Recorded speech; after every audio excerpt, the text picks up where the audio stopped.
Jamais sans la grâce, une dévotion matinale qui vous connecte à la pensée de Dieu et vous donne la provision du ciel au quotidien. Bonjour chers amis, chers internautes, chers téléspectateurs, nouvelle journée, nouvelle provision. Bienvenue dans cette toute première dévotion de cette belle semaine.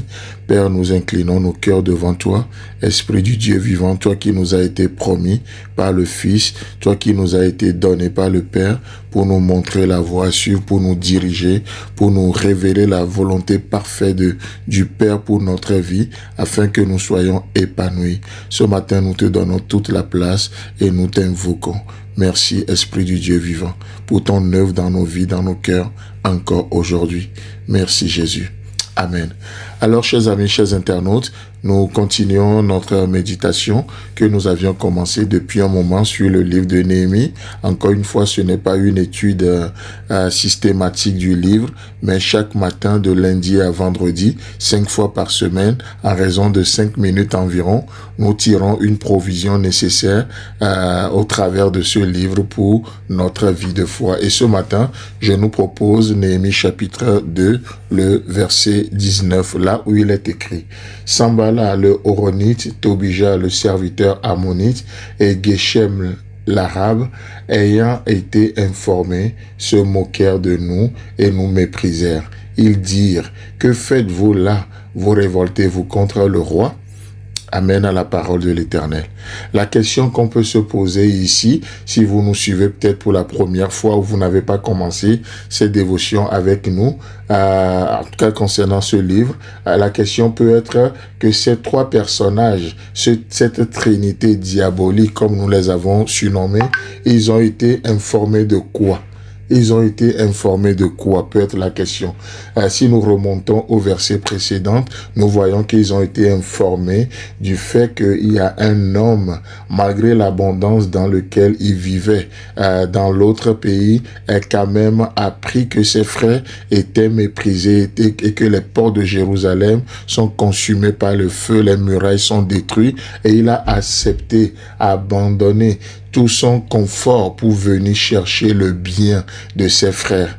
Voyez-vous? Et donc, du coup, ces ennemis, cette trinité diabolique ayant appris ce bienfait, tout comme Jésus-Christ qui s'est dépouillé lui-même. La Bible nous dit que, ayant la forme de Dieu, existant sous la forme de Dieu, il n'a point regardé son égalité à Dieu comme une proie à arracher, n'est-ce pas? Mais il s'est humilié lui-même. Ce n'est pas le Père qui l'a humilié, mais il s'est humilié lui-même jusqu'à la mort, jusqu'à la pire des morts, c'est-à-dire la mort de la croix. Et ça, c'est une parfaite exemple que nous voyons au travers de Jésus et que Néhémie aussi est en train de révéler vis-à-vis de son peuple. Et l'ennemi ne va jamais accepter cela, que quelqu'un vienne chercher le bien des autres. Et il va s'attaquer à ce quelqu'un-là. Non seulement il s'attaque à nous, mais il s'attaque aussi à celui qui est venu chercher notre bien. Voyez-vous, c'est ainsi que tout le royaume des ténèbres va se déchaîner contre Jésus-Christ. Voyez-vous? Et de la même façon, cette trinité diabolique va se déchaîner contre Néhémie. Pourquoi? Parce qu'il est venu chercher le bien des enfants d'Israël. Chers amis, chers internautes, parfois il nous semble que plus nous faisons du bien, il nous semble que nous récoltons que le mal. Il nous semble que les choses ne vont pas bien. Il nous semble que ça devient pire. Et on se dit, mais pourquoi? Alors que je suis sincère, alors que je fais tous mes efforts. Chers amis, chers internautes, ne vous laissez pas mentir par le royaume des ténèbres. C'est parce que vous êtes engagés dans une mission noble, dans une mission qui révèle le cœur de Dieu. Voyez-vous? Et une des armes que l'ennemi utilise, c'est justement la moquerie et le mépris. Une des armes qu'il va utiliser pour décourager Néhémie et toute son équipe, c'est la moquerie et le mépris. Et les deux vont toujours de pair. Les deux vont toujours de pair. Quelqu'un qui se moque de vous et qui vous méprise ne vous prendra jamais au sérieux. La moquerie est un symptôme du péché basé sur l'orgueil. Voyez-vous? Donc, c'est un symptôme de péché, mais basé sur l'orgueil. Et le sentiment de base derrière la moquerie est le mépris. C'est le mépris. Et le fait de regarder les gens de haut, pas seulement être en désaccord avec ce qu'ils disent ou ce qu'ils font, mais on les regarde comme on est supérieur à eux. Ce n'est pas ce que le Seigneur veut de nous. Voyez-vous?